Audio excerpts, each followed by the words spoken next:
Допомоги та обміну розвідувальними даними і перемир'я на 30 днів. У Саудівській Аравії завершилися переговори української та американської делегації, що стали фактичним перезапуском відносин після конфлікту в Білому домі між президентами Трампом та Зеленським. Міністр закордонних справ України Андрій Сибіга поінформував європейських союзників про результати переговорів із США в Саудівській Аравії. Про це він написав на своїй сторінці в соцмережі X, де зазначив, що Україна продовжує працювати з ЄС та США для досягнення справедливого миру. Припинити вогонь на 30 днів. Таку пропозицію від Сполучених Штатів Америки готова прийняти Україна за підсумками переговорів у Саудівській Аравії. Про пропозицію щодо негайного запровадження 30-денного режиму припинення вогню йдеться в тексті спільної заяви обох країн.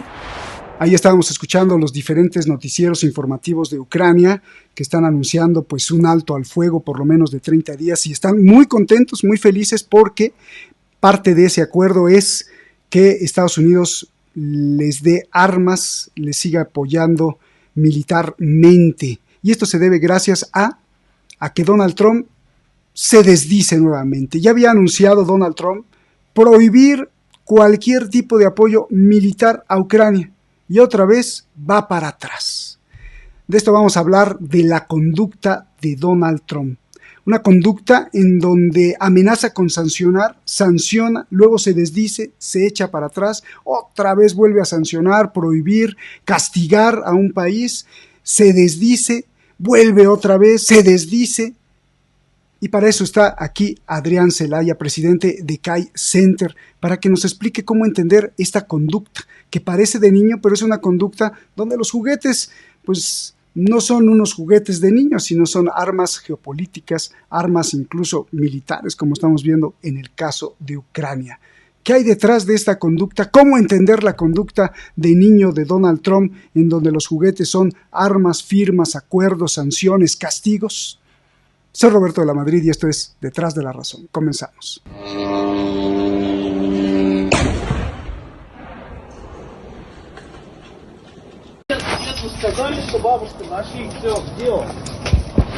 Cual niño, solo que sus juguetes son armas, comerciales y militares. Despacha a placer los castigos, se arrepiente y vuelve a castigar. Prohibió la ayuda militar a Ucrania. Ahora, al contrario, toda la ayuda militar a Ucrania, y por eso se propone un alto al fuego. 30 días de paz con Rusia. Today we made an offer that the Ukrainians have accepted, which is to enter into a ceasefire and into immediate negotiations to end this conflict in a way that's enduring and sustainable and accounts for their interests, their security, their ability to prosper as a nation. La pelota está ahora en la cancha de Putin, dice el gobierno de Trump. Now, hopefully we'll take this offer now to the Russians, and we hope that they'll say yes, to peace. The ball is now in their court, and I think today Ukraine has taken a concrete step in that regard. We hope the Russians will reciprocate. Наверняка у вас будет вопрос по итогам вчерашних американо-украинских переговоров в Джидде и всех сделанных заявлений и принятых совместных заявлений. Здесь я вам могу сказать, что мы внимательно изучаем те заявления, которые сделаны по итогам. Знакомимся с текстом совместного заявления, которое было принято в Джидде. Мы исходим из того, что, как и было сказано вчера в Джидде, госсекретарь Рубио и помощник по национальной безопасности Волц по различным каналам в эти дни проинформируют нас о деталях состоявшихся переговоров и достигнутых пониманиях. Вот сначала мы должны эту информацию получить. Также у нас запланированы в эти дни контакты с американцами, в ходе которых мы рассчитываем уже на полноту информации. Pero independientemente si Putin acepta o no, el problema es las decisiones completamente al revés, que toma una y otra vez Donald Trump. Un día es no, a la hora siguiente es sí. Un día es castigo a México, al día siguiente es felicidades a México. Un día es humillar a Zelensky y ahora hasta Zelensky agradece a Donald Trump. Американська сторона розуміє наші аргументи, сприймає наші пропозиції, і я хочу подякувати президенту Трампу за конструктивність розмови наших команд.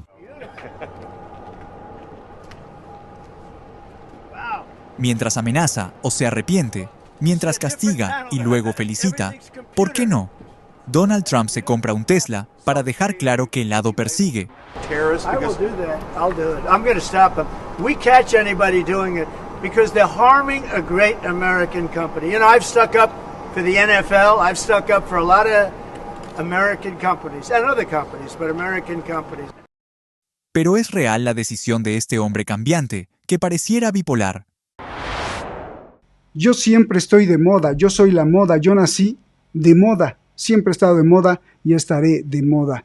Eso lo dijo Donald Trump hace tiempo, hace mucho, y quizá refleje o quizá nos ayude a entender parte de la estrategia o del pensamiento para aplicar sus acciones presidenciales. Pero quizá digo porque probablemente atrás de esto haya cosas mucho más difusas, oscuras, y así piensa, pero el problema es que también así dirige el país que se dice más poderoso del mundo, o la economía que se dice más poderosa del mundo, como sea, si sea la segunda o la primera, pues el asunto es que cada decisión afecta a millones y millones de personas en todo el planeta.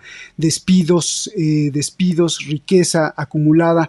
Adrián Celaya, es un placer escucharte, es un placer que estés aquí. Te agradecemos muchísimo que hayas aceptado la invitación. Y bueno, pues la primera pregunta es, ¿cómo entender o por qué o cómo explicas la conducta de Donald Trump, que parece un niño, firmando aranceles, castigos? Yo les digo castigos porque finalmente los aranceles pues son sanciones, como sancionar ahora a la Unión Europea, que 25% de impuestos, de aranceles para los productos europeos, aluminio. Explícanos cómo entender esto. Y después, bueno, ¿qué repercusión tiene esto? Si esto es negativo para el propio Estados Unidos, positivo solamente para el grupo de Donald Trump. Hay muchas preguntas, así que pues te escuchamos. Antes de que empieces, Adrián, felicitaciones por tu canal, por tu labor. Llevas ya decenas de miles de seguidores. ¿Dónde te puede ver la gente? Los que aún no se han suscrito a tu canal, yo los invito a ustedes aquí, suscriptores de Detrás de la Razón, por favor suscríbanse al canal de Adrián Celaya.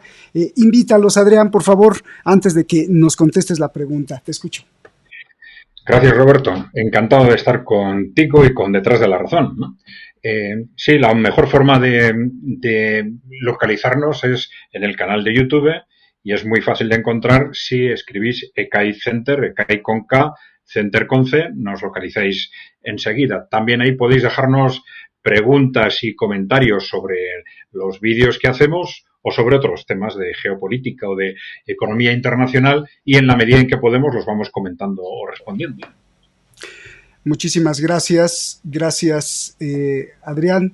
Y bueno, pues ustedes ya lo saben, está EKAI Center, incluso también tienen X o Twitter, y también tienes una página. Felicidades, enhorabuena, Adrián, y gracias, además gracias, porque pues yo también soy tu seguidor y escucho siempre tus comentarios, tus análisis, tu reflexión, y creo que es muy importante, se las recomiendo, y felicidades por tu gran labor que haces en el mundo. Adrián, ahora sí, explícanos este comportamiento, esta conducta de niño, pero los juguetes se llaman firmas, aranceles, instrumentos financieros, geomilitares también. Prohibió la ayuda a Ucrania y ahora ya no. Ahora ya es parte del acuerdo que está por ver. Ahora dicen que está del lado ruso la pelota. Pero bueno, ¿cómo me explicas esta conducta de Donald Trump, por favor? Bueno, esta es una gran pregunta en geopolítica. Hay dos grandes preguntas sobre Trump y sobre el trumpismo, ¿no? La primera es la explicación de la extraña conducta de Donald Trump, la extraña forma de gestionar la política, y la segunda pregunta es sobre sus verdaderas finalidades, ¿no? Tiene una forma de actuar tan contradictoria, en la que unas veces parece que tiene un objetivo, la semana siguiente otro, luego vuelve a lo que parecía el objetivo inicial. Entonces hay siempre una duda constante sobre cuáles son sus verdaderos objetivos, los de él y los del movimiento que le rodea, y en qué medida pues se diferencian o no realmente de lo que son los intereses de Wall Street, o es una diferencia de apariencia, o con cuál de estos distintos sectores o grupos de interés que le apoyan está realmente comprometido, o a cuáles utiliza. Bueno, en realidad esta pregunta sobre los fines reales, de los verdaderos fines de sus políticas, es una gran cuestión en geopolítica en este momento, ¿no? Y bueno, esto que tú me comentas también, evidentemente, ¿no? Ese estilo de Donald Trump tan caótico, ese estilo de gestionar tan caótico, ¿no? Bueno, vamos a ver, esto se puede ver desde dos puntos de vista. El primero es el de los nombramientos. El de los nombramientos, todavía en este segundo mandato no hemos visto poner en marcha o desplegar esa gestión caótica como sucedió en el primer mandato, quizás porque todavía no ha tenido tiempo. Pero si recordamos lo que sucedía en el primer mandato, Donald Trump nombraba cargos de primer nivel que eran cesados a los 3 meses para nombrar a otros que eran cesados a los 6 meses. Era una constante renovación. Y ahí sí parece que hay una interpretación más o menos clara de que Donald Trump casi siempre, con estos nombramientos y ceses, estaba jugando con su relación con distintos grupos de interés, con distintos sectores que rodeaban a su partido, al Partido Republicano, y a los grupos de interés que le habían apoyado en las elecciones y que le podían apoyar en las siguientes elecciones. La verdad es que en aquel momento, en ese primer mandato, probablemente Donald Trump era mucho más débil que ahora, estaba mucho menos protegido, ni siquiera controlaba su partido, que ahora sí controla, ¿no? Aparentemente, ahora tiene también el control de las 2 cámaras. Vamos a ver, porque todavía, digamos, la oposición está todavía empezando a despertar, y normalmente antes de que empiece a recibir ataques internos, pues pasará un tiempo también. Pero bueno, por ahora está haciendo aparentemente lo que quiere hacer respecto de la dinámica de nombramientos, ¿no?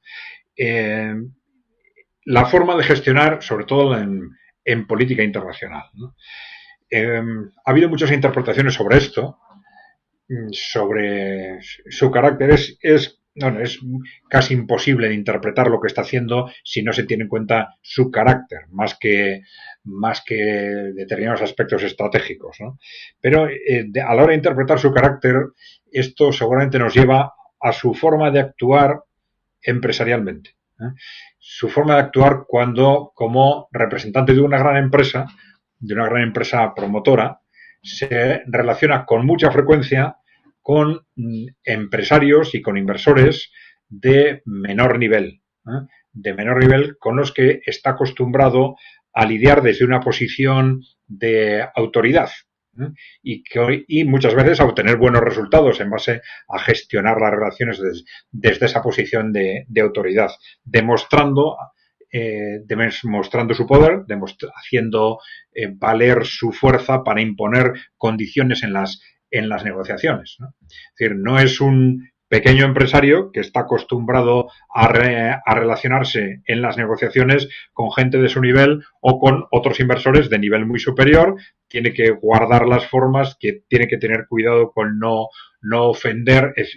Su caso es exactamente el contrario, ¿no? Es alguien que está acostumbrado a mirar desde arriba hacia los interlocutores con los que negocia, y a que ese mirar desde arriba, actuar autoritariamente, actuar con prepotencia, pues le resulte bien. Y la impresión general es que es esa forma de actuar la que él proyecta en el ámbito internacional, ¿no? Y lo proyecta de una forma ciertamente confusa, ¿no? Porque los medios de comunicación responden de una forma demasiado mecánica a las decisiones, a los gestos, a las declaraciones de Donald Trump, ¿no? Son declaraciones que hay que escuchar, hay que tomar nota de ellas, pero no hay que tomárselas demasiado en serio. ¿Por qué? Pues por lo que hemos comentado, porque Donald Trump no tiene ninguna preocupación por aparentar coherencia, por aparentar seriedad en su gestión. Le importan los resultados exclusivamente. Y entonces esa falta de preocupación por la imagen, por la apariencia, hace que le dé igual que lo que ha dicho esta semana sea lo contrario de lo que dijo la semana anterior y lo contrario de lo que va a decir la semana que viene. Le importa simplemente el resultado final. Y ese resultado final muchas veces no vamos a saber si es lo que realmente sucede finalmente en política exterior o que a través de ese movimiento de política exterior tiene que complacer a un determinado grupo de interés de la política interior. Esto puede suceder también. Bueno, ¿qué sucede? Pues que muchas veces es muy difícil identificar el objetivo real, porque muchas veces hacen movimientos en paralelo y con dos objetivos alternativos. Cuando amenaza con aranceles, dice, te voy a subir los aranceles, le dice al país con el que se está relacionando, te voy a subir los aranceles porque no haces esto, porque no haces no realizas determinada actuación o porque realizas realizas determinada actividad. Y entonces ahí siempre se nos plantea la duda de si su objetivo es conseguir que realice o deje de realizar esa actividad o eso es un pretexto para subir los aranceles, ¿no? Entonces, esto es una cuestión que va a estar siempre encima de la mesa, porque los objetivos también pueden ser los dos. Y entonces, desde una posición extremadamente pragmática, decir, bueno, vamos a ver, si no consigo una cosa, conseguiré la otra, ¿no?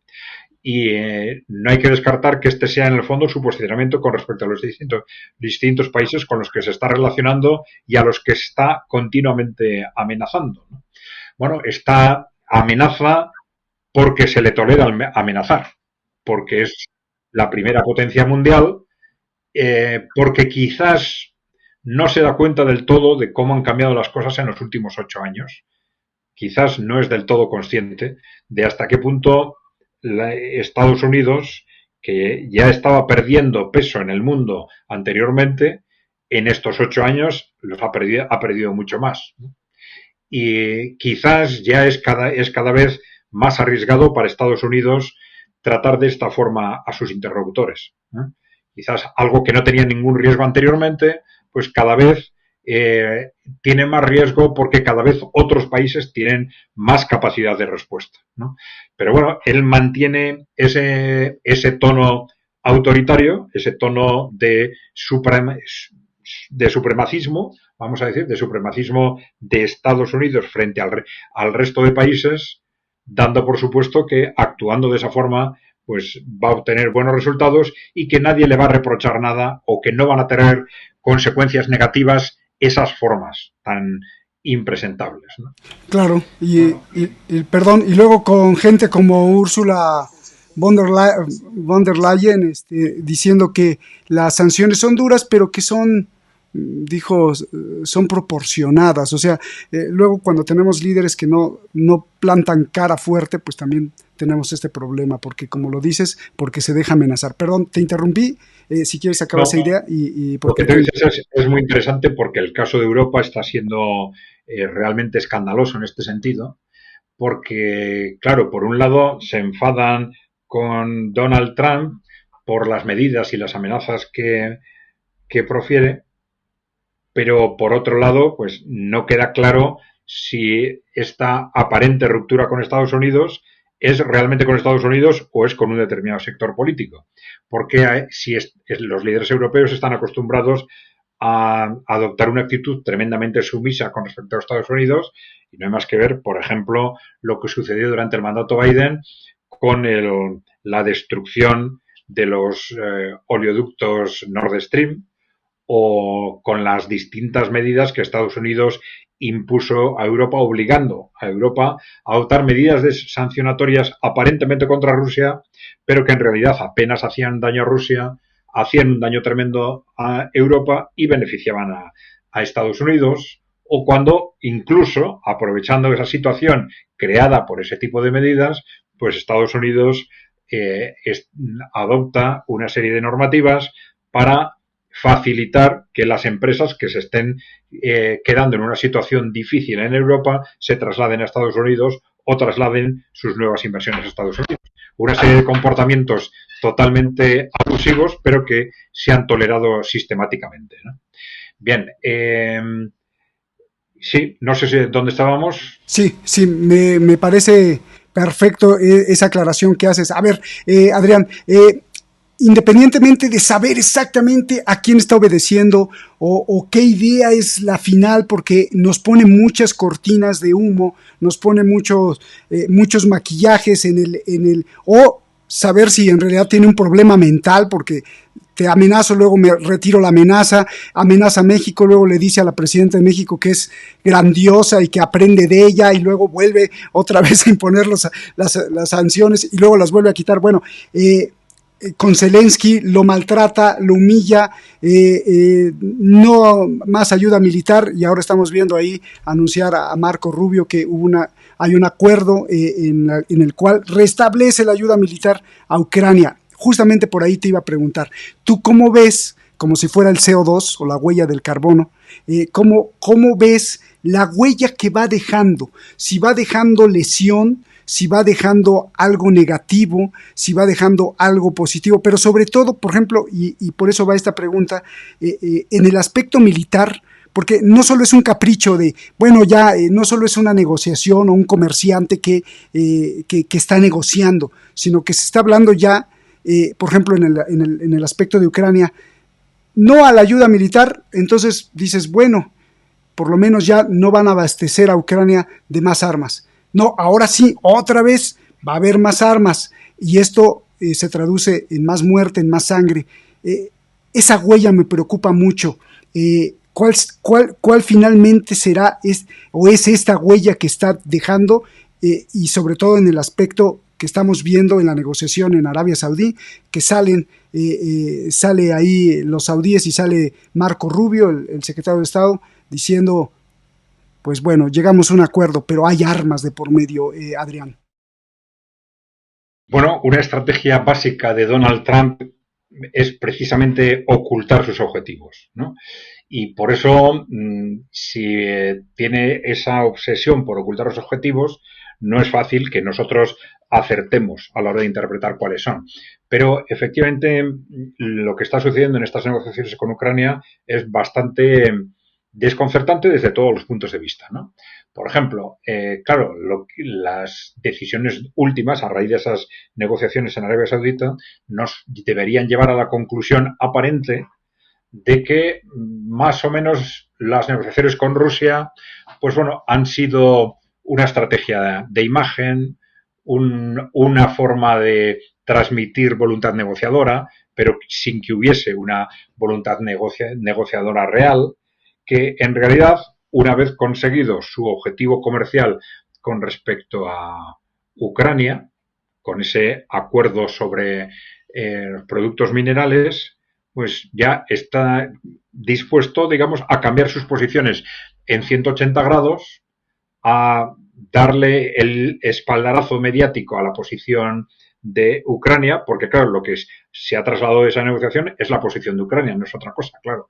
Ese que han llamado aceptación, le han llamado aceptación por parte de Ucrania de un alto el fuego, no es aceptación, es, digamos, oferta de alto el fuego, porque claro, objetivamente es Ucrania el más interesado desde el punto de vista del desarrollo del proceso bélico, es Ucrania el más interesado en una tregua, porque Rusia ya tiene ganada la guerra de desgaste, entonces no es el que tiene la guerra ganada el que está interesado evidentemente en cualquier tipo de alto el fuego, al contrario, es el que está perdiendo, al que le viene estupendamente que se detenga el conflicto durante un tiempo, simplemente para reponer fuerzas, conseguir reactivar la movilización, ganar tiempo en definitiva, siempre va a ser a su favor, ¿no?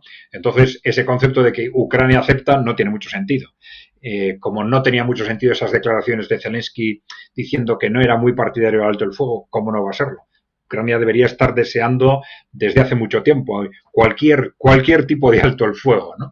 Bueno, entonces, Ucrania y ahora Estados Unidos, una vez que han firmado el acuerdo para el suministro de productos minerales, nos quieren presentar este concepto de oferta de alto el fuego como, bueno, ya Ucrania ya ha cedido, ahora tiene que ceder Rusia, y además utilizando un lenguaje casi amenazante, ¿no?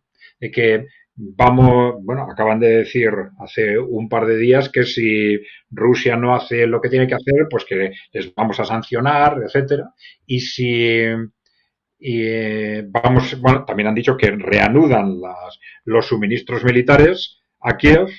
No tendría mucho sentido en un contexto de alto el fuego, pero bueno.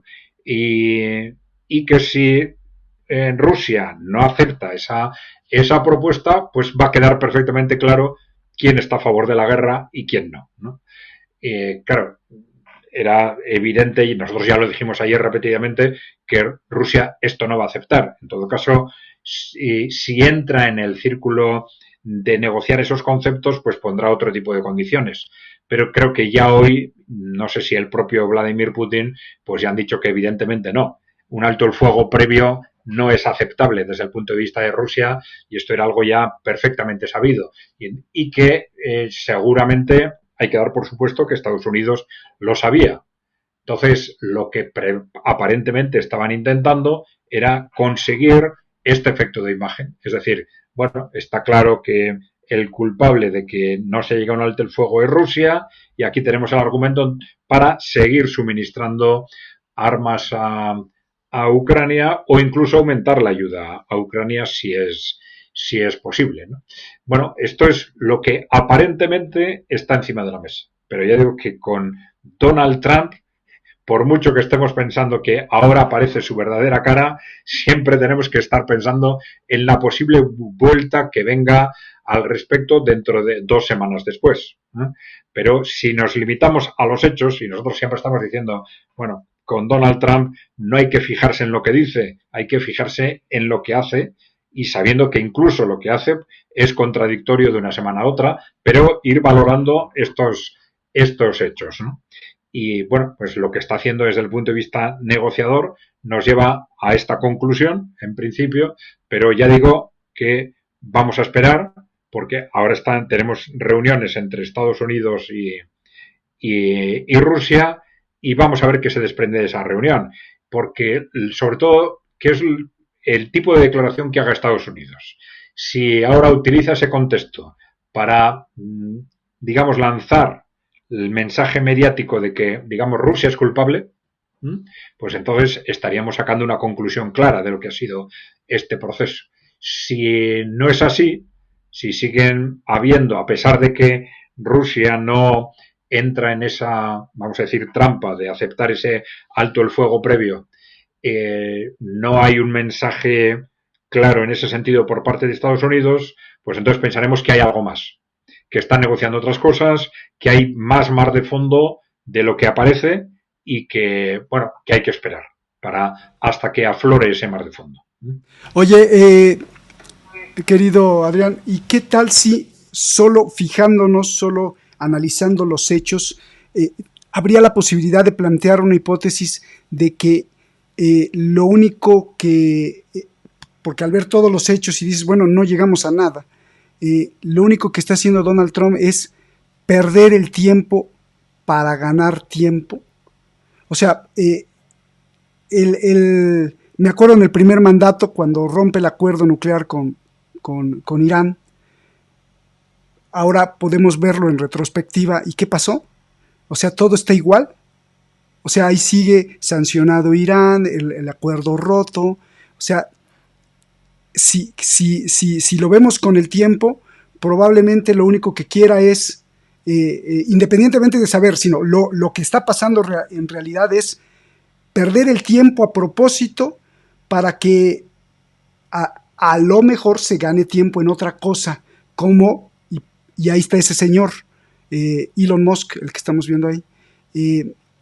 No sé si está construyendo toda una red tecnológica para que después, cuando volteemos, ya no podamos zafarnos de esa red tecnológica. No lo sé, eso sí ya es especulación, pero lo que no es especulación es, dado los hechos, hay la posibilidad, Adrián, de establecer que lo único que hayamos visto en la historia de Donald Trump desde el primer mandato sea perder el tiempo, pero a propósito.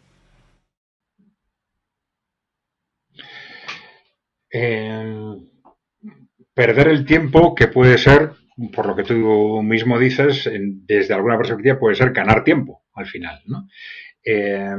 Vamos a ver, yendo al fondo de la cuestión, la interpretación más lógica, porque claro, detrás de Trump, para valorar sus objetivos, pues una referencia es valorar los intereses de los grupos que le apoyan, ¿no?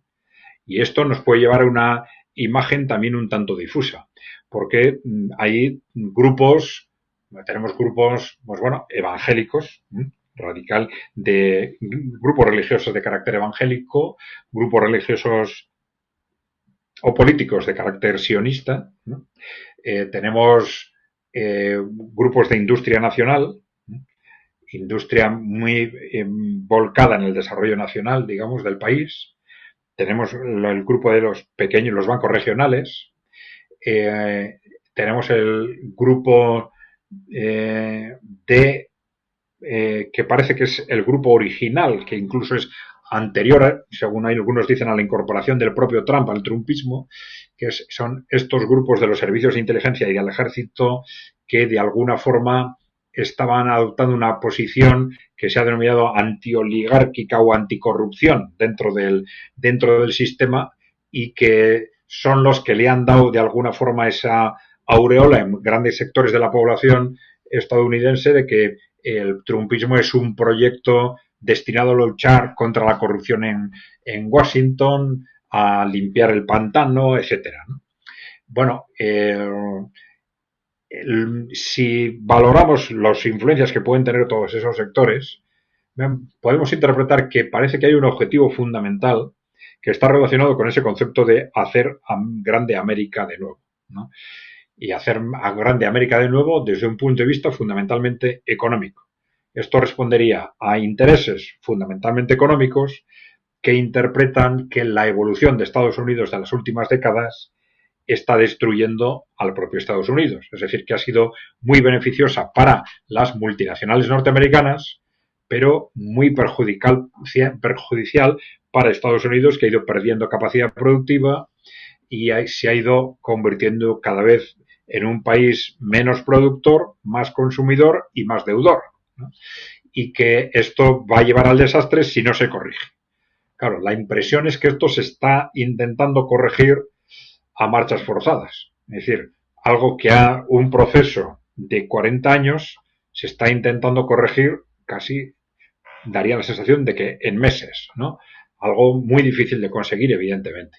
Claro, las razones de las prisas pueden ser el calendario político, ¿no? Ha dicho, tenemos que cambiarlo todo antes de que podamos perder las elecciones dentro de 4 años, ¿no? Pero si interpretáramos que este es el objetivo fundamental, bueno, esto nos podría llevar a una serie de conclusiones, como por ejemplo el que Estados Unidos esté intentando irse de determinados espacios geopolíticos del mundo, no digamos porque piensen que el mundo está mejor de una u otra forma, sino por ahorro de recursos y por concentración de recursos en su propio país, ¿no? Esta obsesión por conseguir ingresos en todas las gestiones geopolíticas que hace, pues pueden estar muy relacionados con esto, ¿no? Esta alternancia diciendo, bueno, puedo adoptar unas políticas en Ucrania salvo que consiga recursos minerales y entonces adopto otras, ¿no? Este cambio de objetivos geopolíticos por objetivos económicos, ¿no? Que resulta en sí mismo extraño, pero que se puede explicar en base a esa extraordinaria alarma que muchos sectores económicos tienen en Estados Unidos con respecto a la situación del país, ¿no? Esta dinámica enloquecida de recortes presupuestarios, de recortes en gastos, ¿no? Pues puede quizás responder también a esta dinámica, ¿no? Bueno, podríamos pensar que esta es la dinámica de fondo que le lleva a Donald Trump a actuar. Es decir, una dinámica de extraordinaria alarma y de una enorme prisa para actuar y blindar la economía norteamericana antes de que se produzca el colapso que puede producirse en cualquier momento. Muchas gracias, Adrián. Pues bueno, ya para ir cerrando el programa, ¿hasta cuándo crees tú que habrá un presidente o un líder mundial que le diga así en la cara a Donald Trump, cállate, ya no digas estas estupideces, que le ponga un alto? Porque hasta ahora parece ser que esto está alimentando la idea de que Estados Unidos es poderoso, porque le hacen caso o por lo menos escuchan las noticias de Donald Trump, pero no he visto que le digan no, a Donald Trump no. Macron lo trató de hacer, pero fue ridículo. Antes de irlo a ver a la Casa Blanca, luego fue a verlo acá a la Casa Blanca, le da la mano y luego se agacha. No me parece, pero alguien con seriedad que le diga no. Y creo que todavía no le dicen que no, porque finalmente pues es el presidente de Estados Unidos. ¿Cuándo habrá un bloque poderosísimo que no solo le diga que no, sino que copte estas intenciones y estos hechos y no, así no puedes gobernar Estados Unidos, serás poderoso, pero así no, porque lo que importa es el ser humano en la tierra, o por lo menos otros negocios, ¿no? Adrián. Bueno, como tú has dicho, en realidad hay muchos líderes que le han dicho no, aunque al final muchos de ellos acaban plegándose a sus estrategias, ¿no? Pero bueno, Claudia Sheinbaum le dijo claramente no más de una ocasión, como en sus primeras reacciones. También líderes europeos. Bueno, los líderes europeos dicen disparates sobre Trump y el trumpismo, ¿no? Aunque luego se pliegan constantemente a todo lo que el trumpismo les pide, ¿no? Pero bueno, claro, lo que ocurre es que está también este efecto del distinto estilo, ¿no? Entonces puede ser que un líder no se pliegue, pero para no plegarse no tiene por qué caer en la forma de actuar de Donald Trump a la inversa. Si Donald Trump insulta, él no tiene por qué insultar, ¿no? Es decir, no tiene por qué perder el tono habitual, el tono de la diplomacia habitual. Pero bueno, sí está claro, si queremos poner ejemplos, que Rusia y China pues son dos países que por su potencia se van a enfrentar en la medida necesaria. Rusia, entre otras cosas, porque ya está enfrentado, ¿no? Están, de hecho, en guerra proxy, como ya han dicho más de una vez en el propio Estados Unidos, ¿no? Y entonces, una vez que ya estás enfrentado, pues no tienes por qué plegarte a nada que no te interese, ¿no? Y China, evidentemente, porque ya es una potencia del mismo nivel que Estados Unidos, por lo menos en el nivel económico, del mismo nivel o nivel superior al de Estados Unidos, ¿no? Y yo creo que, bueno, también los países que están radicalmente enfrentados, pues bueno, le tienen un respeto relativo, ¿no? Estoy hablando, por ejemplo, de Cuba, ¿no? Países que tienen un enfrentamiento histórico tan grande que tienen poco que conseguir de Donald Trump y entonces dicen lo que piensan de él sin ningún problema, ¿no? Bueno, yo creo que en general, después de la sorpresa inicial sobre su forma de actuar, sus gestos, sus amenazas, dentro de unos pocos meses, el año que viene quizás, pues ya va a haber una valoración sobre hacia dónde va realmente Trump en este segundo mandato y se le va a poder situar, se le va a poder coger la medida, como se suele decir, ¿no? Porque, claro, él juega mucho a lo que se llama la estrategia del loco, ¿no? Que ya habrás oído hablar de esto, ¿no? Es decir, que ten mucho cuidado conmigo porque estoy tan loco que no sabes cómo puedo reaccionar. Entonces tienes que tener mucho miedo de mí, no solo porque soy la primera potencia, sino porque además, precisamente porque estoy tan loco que mi respuesta puede ser absolutamente irracional. No tiene por qué ser proporcional con respecto a lo que tú hagas o digas, ¿no? Y bueno, vamos a ver, esa estrategia funciona hasta que se le toma la medida al oponente, claro.